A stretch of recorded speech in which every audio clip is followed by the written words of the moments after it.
मोनिका जोशी जी राजस्थान से। राधे राधे महाराज जी।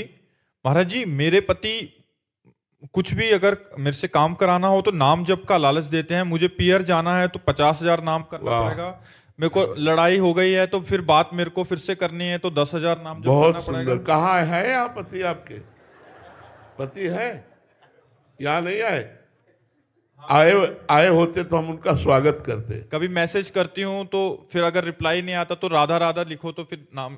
क्या बात है, बहुत सुंदर, बहुत सुंदर। हम हमारी बात जरूर उनको कह देना कि बाबा ने प्रणाम कहा है आपको। हे पतियों, ऐसा व्यवहार करो यार तो सब बात बन जाएगी। ऐसा व्यवहार, हम तो कह रहे पति ऐसा व्यवहार करे, पत्नी डबल करे। उस पतियों को सुधारने के लिए कि तुम शराब नहीं पियोगे, तुम मांस नहीं खाओगे, तुम गंदे आचरण नहीं करोगे, तुम राधा नाम जप करोगे, हम तुम्हारे को बहुत प्यार करेंगे, तुम्हारी बहुत सेवा करेंगे, तुम्हारी आज्ञा का पालन करेंगे। ये जीवन कृतार्थ हो जाए। किसी भी भाव से सही भगवान नाम का उच्चारण जीव का परम मंगल हो जाता है। जिस दिन से राधा शुरू किया उसी दिन से तुम्हारे परम मंगल की, परम सुख की नींव पड़ गई। बलियारी उस पति को जो आपको भजन में ऐसे लगा रहा है, हमें लगता है सब पतियों को ऐसे ही होना चाहिए और सब पत्नियों को भी ऐसे होना चाहिए, तो राम राज्य छा जाए। फिर क्या कहना, फिर तो भगवदानंद छा जाए। बहुत उत्तम बात। हम आपके पति को प्रणाम करते हैं जी। एक अनुराग जी। राधे राधे महाराज जी। महाराज जी ये पूछ रहे हैं, महाराज जी आपका जन्म क्यों हुआ है महाराज? हाँ, सत्य बात है।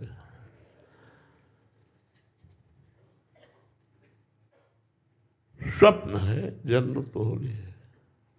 स्वप्न है, हमारा जन्म ही नहीं हुआ। आप कौन है? अजन्मा है, हमारा जन्म ही नहीं हुआ। स्वप्न है, ये सत्य नहीं है। ये न पहले था न आगे रहेगा, ये बीच में भास रहा है स्वप्न की तरह। उमा कहूँ मैं अनुभव अपना, सत हरि भजन जगत सब सपना। और मुझ अजन्मा का कभी जन्म ही नहीं हो सकता। केवल भ्रम से ऐसा मान लिया है। उसी भ्रम के कारण जैसे स्वाप्निक शरीर में हम सुख दुख का अनुभव करते हैं, ऐसे जागृत में भी ये मोहा ज्ञान अंधकार से युक्त शरीर है। इस शरीर को बना गया। उसी अज्ञान, अगर आप पूछते हैं क्यों हुआ, तो उसी अज्ञान को मिटाने के लिए, ये भ्रम मिटाने के लिए ये जन्म की बाह्य लीला हुई है। बकाया न मेरा कभी जन्म हुआ न कभी जन्म होगा। मैं अजन्मा हूँ, मैं निर्विकार हूँ, पर विकारी शरीर को स्वीकार करने के कारण विकारी जैसा दिखता हूँ। जन्म मरण युक्त शरीर को स्वीकार करने के कारण जन्म मरण वाला दिखाई देता हूँ। वस्तुतः मैं अजन्मा हूँ, मैं निर्विकार हूँ। तो अभी हम आपको स्वप्न में देख रहे हैं महाराज। आप देख रहे हैं स्वप्न में। ये जो प्रेमानंदधारी शरीर है ये स्वाप्निक है, ये सत्य नहीं है। ये न था न रहेगा, ये बीच में भास रहा है। कुछ समय बाद ये स्वप्न की तरह मिट जाएगा, इसका कोई अस्तित्व नहीं रहेगा। मेरा अस्तित्व था, मेरा अस्तित्व है और मेरा अस्तित्व रहेगा। महाराज जी आप स्वरूप से बात कर रहे हैं। अब जान जाओ तो जान जाओ, ना जान पाओ तो बस अब इतना ही है। अब इसके आगे अनुभव गम्य भजे जी संता, अनुभव के द्वारा जाना जा सकता है, वाणी के द्वारा नहीं। राम अतर्क बुद्धि मन बानी, मति हमारी सुनो भवानी। भगवान और भगवान के निज जनों में अंतर नहीं होता और ये अतर्कनीय स्थिति को प्राप्त होते हैं। ये बातों से नहीं बताया जा सकता जी। महाराज जी इसको जानने के लिए साधक को उसी स्थिति में आना पड़ेगा। हाँ, उसी, जब तक उसी स्थिति में नहीं आएगा तब तक नहीं समझ। मतलब जगना पड़ेगा। बिल्कुल। अभी स्वाप्निक पुरुष हो, जब जगोगे तब प्रश्न ही नहीं रह जाएगा। हम तुम नहीं रह जाए, हम न तुम, दफ्तर गुम। देखने वाला ही नहीं, देखत देखत ऐसा देखा, बीत गई दुविधा, रह गया एक। एक एको ब्रह्म द्वितीय नास्ति। एक सब में एक। हजारों घड़ों में हजारों प्रतिबिंब पड़ रहे हैं तो हजारों सूर्य थोड़ी हो गए। सूर्य तो एक ही है। घड़ों के नाश से सूर्य का नाश थोड़ी हो गया, वो तो अविनाशी चमक रहा है। जूही श्रीवास्तव जी बेंगलोर से। राधे राधे महाराज जी। महाराज जी आपके चरणों में कोटि कोटि प्रणाम। महाराज जी परम पूज्य प्रातः स्मरणीय श्री भाई जी ने कहा था कि परिस्थितियों या प्राणियों से आशा न करके केवल आत्म सुख की आशा करनी चाहिए। महाराज जी इसमें पूज्य भाई जी ने किस आत्म सुख की बात की है और ये आत्म सुख हम कैसे प्राप्त कर सकते हैं? हमारी आत्मा है श्री भगवान। जब हम भक्ति के द्वारा उस सुख को प्राप्त करना चाहते हैं तो नाम रूप लीला धाम के द्वारा प्राप्त करते हैं।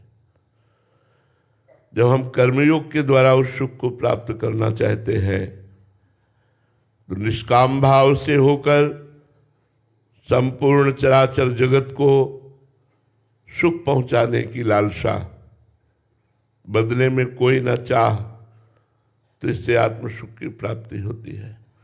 यदि हम ज्ञान मार्ग से ज्ञान योग के द्वारा इसे प्राप्त करना चाहें तो स्थूल सूक्ष्म कारण तीनों शरीरों का बाध करके, पांचों कोशों का बाध करके, आनंदमय कोश, मनोमय कोश, विज्ञानमय कोश, इस तरह प्राणमय कोश, जो अन्नमय कोश, इन सब कोशों का बाध करके तीनों गुणों पर विजय प्राप्त करके आशा रहित हो जाना, सत असत चिंतन रहित हो जाना, शांत, वो अपने ब्रह्म स्वरूप का अनुभव करके अखंडानंद को प्राप्त होता है। सबसे कठिन समस्या है ये व्यक्ति वस्तु स्थान की आशा का त्याग करना। सबसे कठिन बात है। वेद विद्या पढ़त कर्म धर्मन करत, जलप तन कलप की अवधियानी, चारु गति छाण संसार भटकत भ्रमत, आस की पास नहीं तोरी जानी। हमारे यहाँ सेवकवाणी रस ग्रंथ का सिद्धांत है। सेवकवाणी कह रही कि वेद पुराणों का खूब ज्ञान है, खूब प्रवचन कर रहे हैं, खूब प्रवचन सुन रहे हैं, खूब कर्म धर्मों में भी लगे हुए हैं, लेकिन भोगों की आशा का त्याग नहीं कर पा रहे। व्यक्ति से आशा, वस्तु से सुख की आशा, किसी भोग से सुख की आशा, यही हमारे अत्यंत समीप आत्म सुख को ढके हुए है। समीप अर्थात मैं ही हूं। अपने स्वरूप का विस्मरण करके देह भाव को प्राप्त होकर इंद्रियों के भोगों में जो सुख का अनुभव करते हुए विचरण कर रहा है, मन और इंद्रियों के साथ तदात्म भाव करके वो कभी आत्म सुख को प्राप्त नहीं हो सकता। जो अपनी इंद्रिय और मन को भोगों से हटाकर भोगों की आस, वस्तु, व्यक्ति, स्थान की आशा का त्याग करके कर्तव्य का पालन करते हुए शरीर निर्वाह और धर्म में विषयों का सेवन करते हुए और निरंतर सत चिंतन करते हुए, भगवत चिंतन करते हुए समय व्यतीत करता है, तो असत चिंतन का त्याग होते ही अंतःकरण निर्मल हो जाता है। सम और निर्मल अंतःकरण में ही आत्मस्वरूप का अनुभव होने लगता है। जहां सम हुआ, निर्मल हुआ, तो ममत्व हटा, अपने स्वरूप का अपने आप से अपने आप में अनुभव होने लगता है। अपार सुख स्वरूप हमारा है, सुख राशि है, चेतन अमल सहज सुख राशि। पर किसी एक मार्ग का अवलंबन ले, चाहे भक्ति योग या कर्म योग या ज्ञान योग, और आचार्य की शरण होकर, गुरु की शरण होकर उनकी आज्ञा के अनुसार साधना की जाए। संयम यह न विषय के आशा, सदगुरु वैद्य वचन विश्वासा, संयम यह न विषय के आशा। बहुत बड़ी बात हम कह रहे हैं। विषय की आस की पास नहीं तोड़ पाते बड़े बड़े साधन करने वाले। वस्तु से सुख की आशा, शरीर भोग से सुख की आशा, रुपये से सुख की आशा, मान प्रतिष्ठा से सुख की आशा, इसे नहीं तोड़ पाते। और जिसने गुरु कृपा बल से इसे तोड़ दिया वही आत्म सुख को प्राप्त हो जाता है। आशा ही परमम दुखम, नैराश्यम परमम सुखम। ये आशा नहीं टूट रही, नहीं टूट रही। आप लोग देख लीजिए, किसी वस्तु से आशा, किसी व्यक्ति से आशा, धन से आशा, पद से आशा, मान प्रतिष्ठा से आशा, ये बनी ही रहती है। इसी के कारण ना तो भक्ति योग का पूर्ण अनुष्ठान हो पा रहा है, न कर्मयोग का और न सांख्य योग का कोई अनुभव नहीं हो पा रहा है। बस कोल्हू के बैल की तरह दिनचर्या चल रही, कोई आत्मानंद का अनुभव नहीं हो रहा है। इसलिए हमारी प्रार्थना है, यदि आत्मानंद, भगवदानंद, परमानंद, विज्ञानानंद, प्रेमानंद, ये सब उसी परमात्मा आनंद के नाम है, ये प्राप्त करना चाहते हैं तो पहले भोगों की आशा का त्याग कर दे। व्यक्ति से आशा का, जो सुख प्राप्त करने की लालसा है, उसका त्याग कर दे। ये आशा ही परमम दुखम नैराश्यम परमम सुखम, ये आशा परम दुख देने वाली है। पर कैसे बताए, ये मन मानता ही नहीं, बड़ा हठीला है और भोगों की आशा कर बैठता है। लाख समझाओ, लाख इसको अनुभव कराओ कि देखो किसी भी भोग में सुख नहीं है। इतिहास साक्षी है, शास्त्र साक्षी है, महत्पुरुष साक्षी है और अपना हृदय भी साक्षी है, लेकिन यह हठीला मन मानता नहीं है। बुद्धि को अपने अधीन करके भोगों की आशा में यह हमारे समय को, हमारे जीवन को नष्ट कर रहा है।